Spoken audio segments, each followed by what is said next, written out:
Hello, welcome back to Mina's bookshelf. I've decided to do another general reading for the month of May covering love and relationships.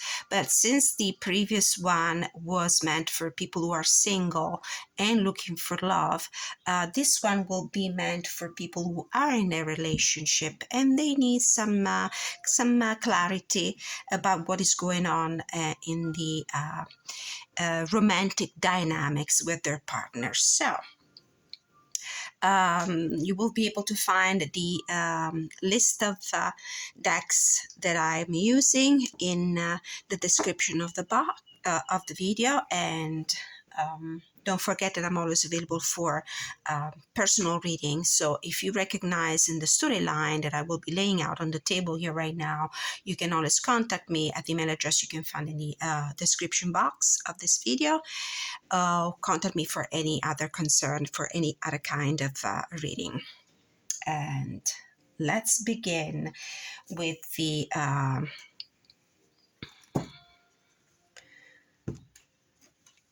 the main theme of this reading. The main theme of this love relationship, spirit guides from the pure light, ancestors who love us and want the highest good of all. What is the letting go of urgency, surrender, freedom from time constraint.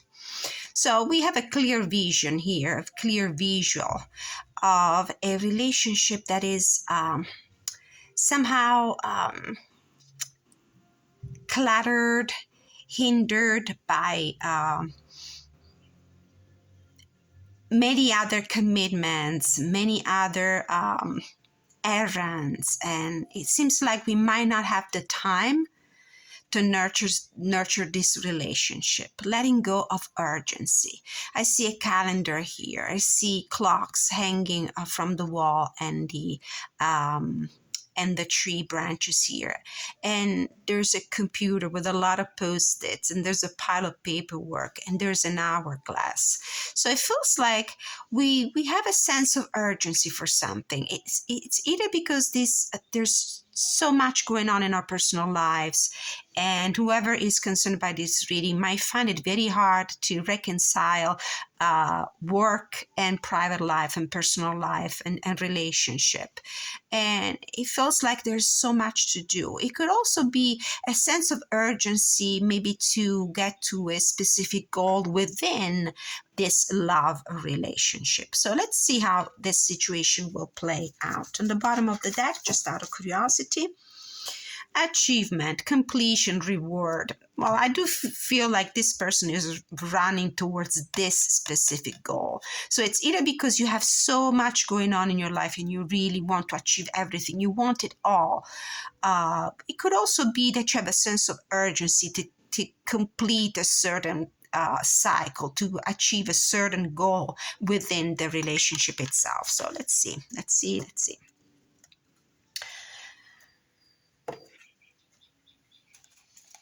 Okay, so what is at the heart of the matter in this love relationship? At the heart of the matter, what's the heart of the matter? Eight of Wands, again, this erratic energy. There's a lot of movement. There's a lot of rods on the fire. There's a lot going on. There's constant movement. There's progress. There's traveling. There's moving. There's, being engaged in so many different situations. So this is, whoever is concerned by this reading has a very busy life. It's either very busy life external to this love relationship or a very busy relationship. There's a very chaotic energy anyway, and it might end up being very stressful. And do we really have the time to stop and smell the roses in our life, in our personal life, in our relationships, if we are so busy, if we are pursuing so many different goals? What is the present situation of this love relationship? What is the present situation of this love relationship? Ace of Swords. This is a card of ideas and breakthroughs and communication and honesty. you might be talking about it. There might be some serious conversation going on between you and your partner, between you and the person you're interested in, between you and the person you're, having a some sort of liaison with. Uh, there's communication, there's clarity. You know what you want. You know what is the goal that you're pursuing, and it doesn't surprise me with these cards. Um, conveying the idea of being very laser focused, very motivated, very of acting with so much purpose in your life. It could be also a decision. This could be also a decision, a goal that you have in mind, a decision that you have made about this relationship.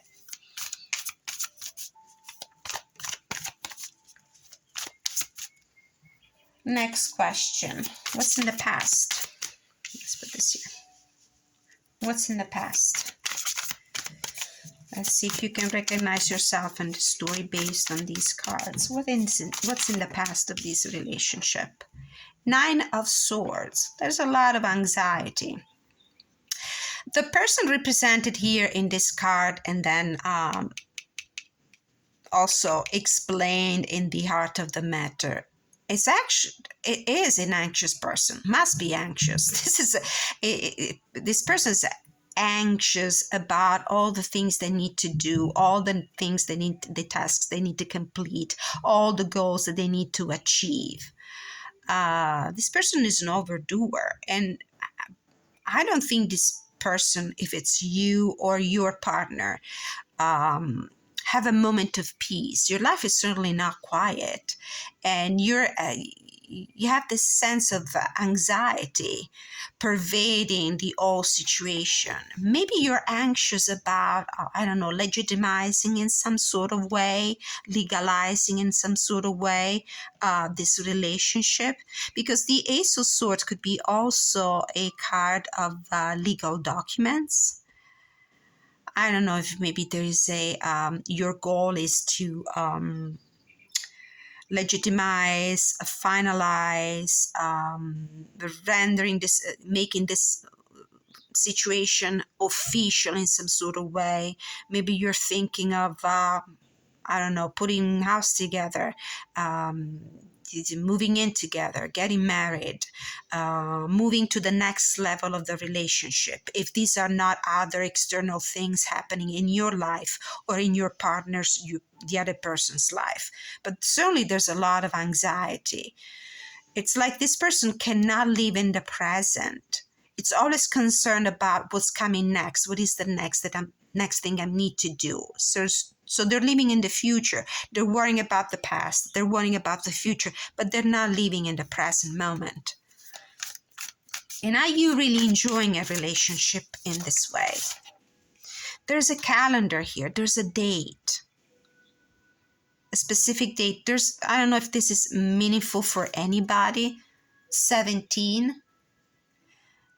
And the month seems to be November the 17th. I don't know if this is a date that means anything to you. Maybe it's a sign. So the next question, the card fell out, but I didn't formulate the question. Is the King of Pentacles. This is the committed man. The father of the family, the provider. This is the married man, or anyway, the married person, the committed person. Somebody who has in mind putting a family, putting house together, creating a family together, merging the assets together, enjoying life together in its fullness when it comes to relationship, like in a marriage, for example, in a very committed relationship. So the next question would have been your fears, or the other person fears at this point. Somebody is maybe not so much afraid of committing, but is anxious about bringing the relationship to that next level. a higher level of commitment, because they think that they have so many things that they need to do before they are actually ready to commit, to engage, to get married, to moving in together, to creating a family, having kids. So the anxiety and the fear could be around the material aspect of this situation. Maybe being financially ready to, especially if the intention is to get married, to legalize, to officialize this relationship.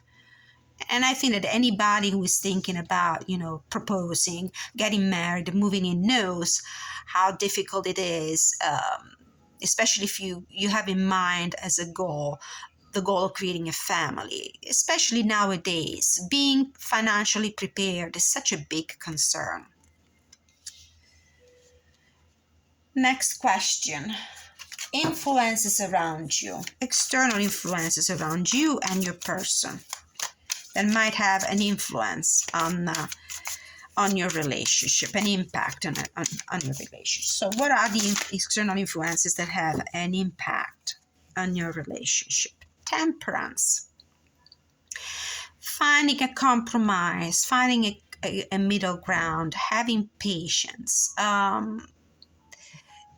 You might be worried about the external circumstances to be exactly where they need to be in that perfect state of harmony for you to move on with your plan to create a family, to get married, to making the relationship official.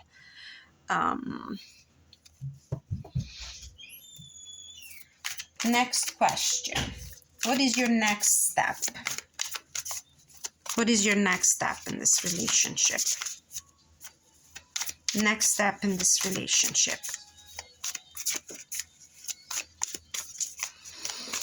What is the next step in this relationship? The Emperor, of course, with a King of Pentacles and an Emperor.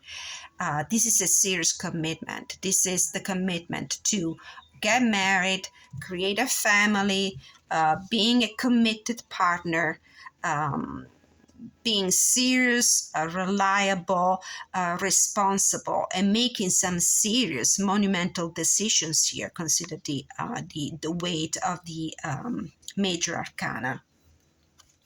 The outcome. What is the outcome?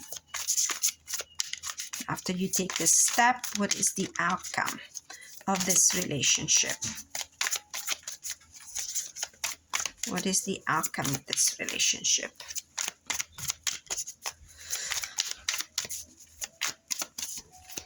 Yes, you do feel the weight of the responsibilities. You're growing a little anxious, but not cold feet. I don't think it's a matter of growing cold feet. It's about, devil. Well, in this particular situation, consider the rest of the cards, the context. For me, this is the contract. The devil is the contract that binds you. Is the material manifestation of a commitment. So don't be scared. Don't take this card in its most scary or shady aspect or shady meaning that unfortunately is associated with this card, the very bad reputation. But the devil is the commitment, the legal binding, the thing that constrains you. So be very careful with your next step. Make sure that you absolutely know what you're doing. Make sure that you are feel absolutely ready and prepared, because you don't want this commitment to feel like a prison, a cage, something that is forced upon you rather than a decision that comes from within. I mean, it would have been great if this came out as a Hierophant card or as a Lover's card, because that would have given me the idea that you feel absolutely sure of your decision. But here, I'm afraid that you're, let's say, you're more spiritual aspect of this relationship is kind of crumbling under the weight of the material and external responsibilities and expectations that you might have, that people around you might have. There's so much going on here. There's so much that you're letting in this decision that has to do with the material obligations rather than what you really feel within. So I'm going to pull a clarifier for this card. Two of Pentacles. You might want to take some times. This is the card of procrastination for me, is juggling two things up in the air in the meantime that we get to decide exactly what it is that we want. You might want to take it easy, procrastinate a little bit. Don't make this decision based on the urgency that you might feel to, be financially ready, materially ready to make this decision. Don't let these components being the ones that guide you in your decision. And on the bottom of the deck, we have the High Priestess. Yes, take a moment. Take a moment. You don't have to act. You don't have to make this decision right away. You're running. You're doing things in a haste. You might be overstressed too. Take a moment to go within and understand exactly what it is that you want. Ace of Swords. There's a lot of sense of limitations in this because you're proceeding with too much haste. The Knight of Wands. I don't know who or what is giving you the pressure.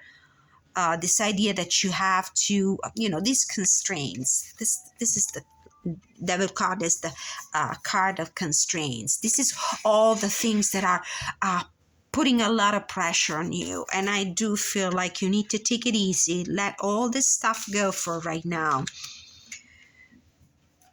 You don't have to make a hasty move to officialize, legalize this relationship. If this is something that is just causing a lot of anxiety, it might ruin the relationship itself. And you don't want that to happen. Final guidance from the Goddess Power.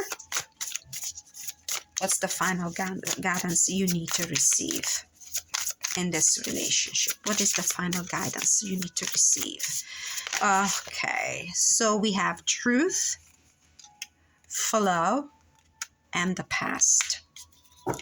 Bottom of the deck, inexperience.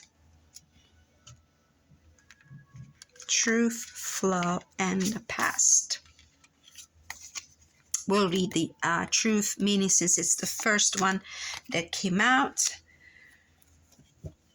And we'll read also from the Energy and Spirit Oracle, letting go of urgency. Yes, you really need to let go of the urgency. Take some more time before you make a hasty decision. Number 19. Surrender, freedom from time constraints. This card shows a man running out of a room filled with clocks and calendars. He has notes to himself, and the air of urgency pervades the room. Through all this frantic expectation, a tree has grown into the room, and he has attached clocks to it as well. You've become immersed in tasks and obligations. The obligations, a lot of tasks, a lot of frantic energy here. The obligations of the King of Pentacles and the Emperor. But it's okay. You become immersed in tasks and obligations, losing your self-priority and peace of mind in the process. This is why we had the anxiety card, the Nine of Swords. But it's time to let go of the urgency and overwhelming demands, surrender control and the need to stay on top of everything. Start focusing on your own life, the tree growing in the room. By setting boundaries and prioritizing your own self-care, you will actually make it easier to get things done. Affirmations: I deserve to relax and let go. I live my life at a peaceful pace and in a truly self-caring way, without rushing, without this impetuous, impatient, urgent feeling here. This card, it comes out in the reverse, signals a period of newfound freedom for you. The obligations in your life are lightening up, and you have more time to relax and care for yourself. And maybe this is what you need to aim for. Let's read also the meaning from the Colette Baron Reads deck. Goddess Truth, Mahat, number 30. Let's get some guidance. Empowerment message. There is great power in telling the truth and allowing it to lead you to higher ground. So what I'm feeling here is the guidance. You need to be very honest about what you're going through, what you're feeling like with your partner. If this is you or if this is your partner that needs to come and be very upfront with you. You might need to have a very serious conversation. As I said before, the Ace of Swords for me is an important conversation, and honest and truthful. This is why we have the Mahat Truth card with the Ace of Swords. You need to be very honest with your partner about how you're feeling about this rushing towards finalizing things, legalizing things, officializing things. Or if it's the other person, you might want to invite your partner to be very honest with you, to open up and be very upfront and honest about how they feel, especially if you notice that the other person is under great stress. It's only when we refuse to see the reality of a situation that we lose our power to co-create for the highest good. The Egyptian goddess Mahat comes to remind you that if you are willing to do a fearless self-inventory and live authentically with rigorous honesty, it will lead you to great success in all areas of your life. Being completely transparent with others, although it might at first feel too vulnerable, is exactly what you need to do now. When you do this, you will be flooded with the power to claim and experience a new freedom and a new happiness that will pour over your life like a wild, sweet honey. Your life is exactly where it needs to be. This is a wonderful time of empowered in choice making. You are doing all the right things if you follow the invitation of Mahat to live fearlessly in truth. As the arbiter of balance and divine order, she reminds you of the great value of this way of being. Talk about it very openly with your partner. You really owe it to her or him. All right, the message seemed to be pretty clear and pretty loud. If you are under pressure and in a rush to move this relationship to the next level, the invitation from the universe is to let go of that sense of urgency and talk very freely and very openly with your partner about how you're feeling about the situation. Thank you so much for watching, liking, subscribing, sharing your feedback. Please let me know if this reading resonates with you in any sort of way. I always enjoy reading your comments. Don't forget that I'm always an email away if you need a personal reading. Until I see you next time, many blessings.